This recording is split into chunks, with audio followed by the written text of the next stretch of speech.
The mainstream media is lying to you. Latest case in point of a long list of examples are the unsettling events that happened in Amsterdam this week. What could have been a typical soccer match took a dark turn, and incredibly, the media seems to be downplaying or even twisting the reality of what took place on its head.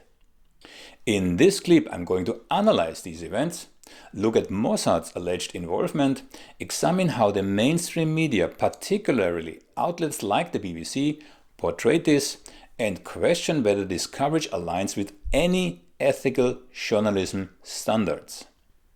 Now, for some this might be difficult to digest, but sometimes we have to face the facts even if they make us uncomfortable.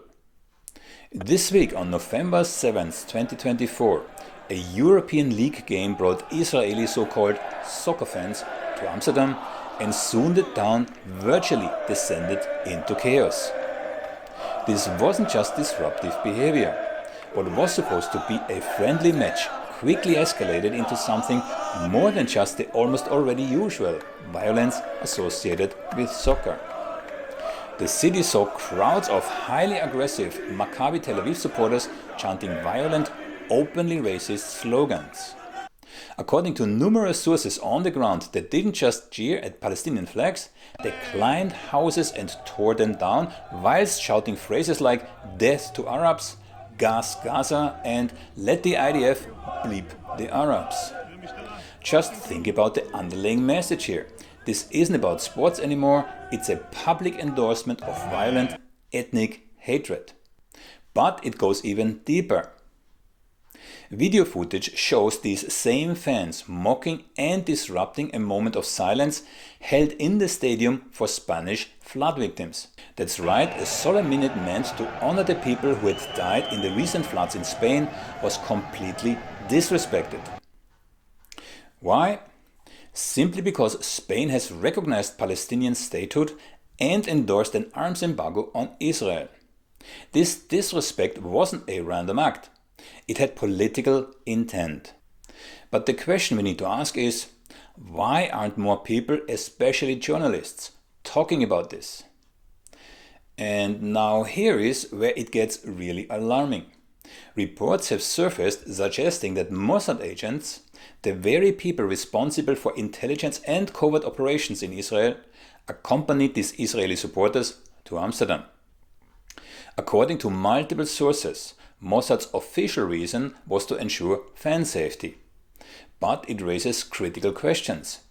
Were they simply bystanders, or did they play a more active role? Were they part of the clashes that broke out?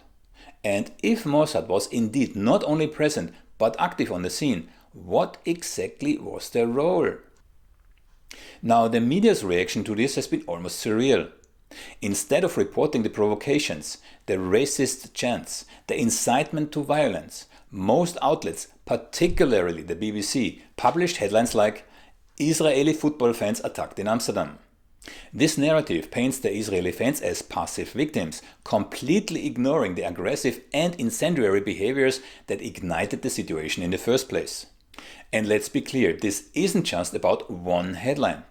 This is part of a broader and global media pattern, this systematic softening of actions by Israelis, whilst emphasizing any act that could frame them as the victims. It's a one-sided narrative that distorts reality, and we need to ask why this is happening. Now let's see what happens if we turn this around. Let's say a group of Russian soccer fans had done this. Let's say they'd stormed through Amsterdam chanting "Death to Ukrainians" and mocking a moment of silence for flood victims. Do you think the BBC or any other major outlet would brush this off as fans attacked? Not a chance. The coverage would be immediate and it would be outraged. This isn't a small issue. To spell out the obvious, by reporting in this biased way, the media shapes public opinion. It skews the entire world's perception of events like these, shielding one side consistently from scrutiny. And what's worse, it waters down the reality of anti-Semitism by using it to cover up legitimate criticism of violent behavior. So let's not sugarcoat this. These fans weren't just singing chants or waving flags. They were chanting about the absence of schools in Gaza because we killed all kids. I mean, you have to let this sink in.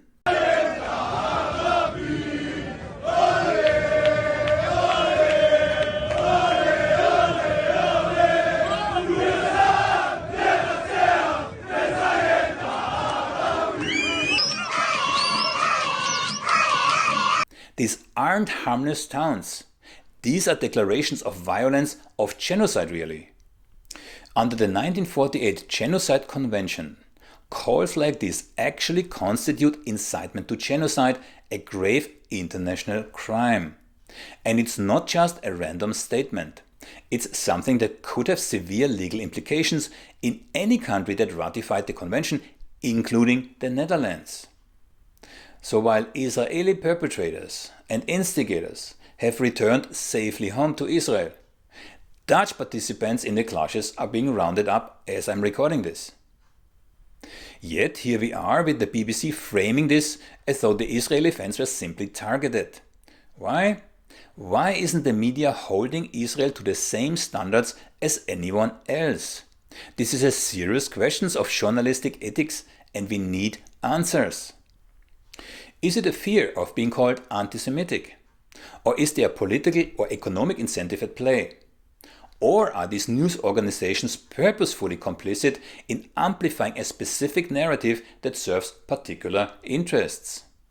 If you want to form your own opinion about this particular question, watch my interview with the former head of Associated Press for Middle East, Dan Perry.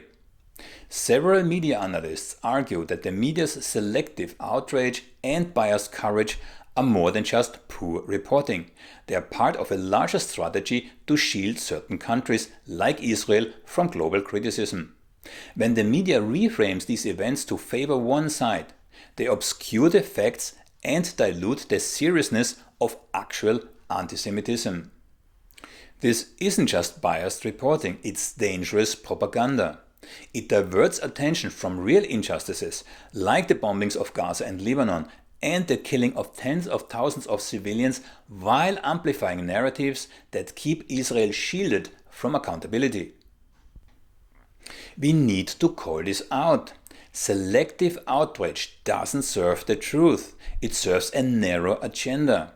And as viewers, as readers, as citizens, we have the responsibility to question these narratives and demand transparency.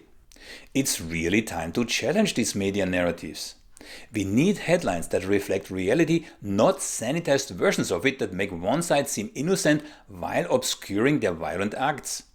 We need journalists who have the courage to hold every side accountable without fear or favor. Let's remember, anti-Semitism is a serious issue. It deserves our full attention. But when the term is weaponized to shield actions that include incitement to genocide and violent hate, we are not just distorting the narrative, we are weakening the fight against genuine anti-Semitism. The conflation of anti-Semitism with anti-Zionism only serves one agenda: to shield Israel from any legitimate criticism. So let's summarize. What happened in Amsterdam was not just fan violence. It was an act of hate endorsed by chants and actions that go against any acceptable standard. And Mossad's alleged presence? That raises troubling questions about the role of Israeli intelligence in these kind of events and deserves a wider investigation. And the media? They need to be held accountable for turning this on its head, portraying aggressors as victims and downplay the real story. Don't let these narratives slide. When the media manipulates the truth, we all lose. And finally, if you found this breakdown useful, please like, subscribe and share this video. You can find us on YouTube, Rumble, Twitter, TikTok, Spotify, Apple Podcast and now also on Substack. Let's keep pushing for transparency, for truth and for real accountability in the stories that matter. On the day of the match, a large group of Maccabi fans gathered in Dam Square in central Amsterdam. Some arrests were made after trouble between the Israeli club's fans and pro-Palestine protesters, police said. Then, on their way to the match, some Maccabi fans were filmed singing racist and anti-Arab songs.